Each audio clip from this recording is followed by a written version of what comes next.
শোনো, বিয়েতে ৭ পাক শুধু একটি প্রথা নয়, প্রতিটি পাকের মধ্যেই লুকিয়ে আছে সংসার, ভালোবাসা, দায়িত্ব আর সারা জীবন একসাথে থাকার গভীর প্রতিজ্ঞা। প্রথম পাকের অর্থ হলো স্বামী আর স্ত্রী একসাথে সংসারের দায়িত্ব পালন করবে।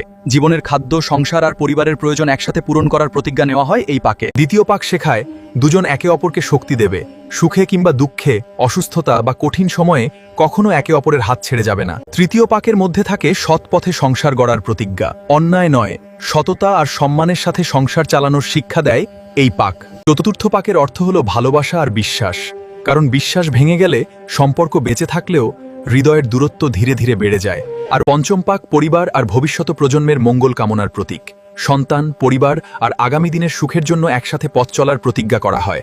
ষষ্ঠ পাক শেখায় জীবনের সব পরিস্থিতিতে একে অপরের সম্মান রক্ষা করতে হবে।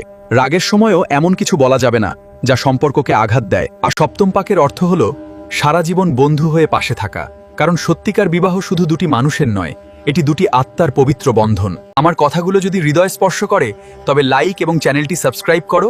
এবার আমার সাথে সবাই বলো, ওম নমঃ শিবায়।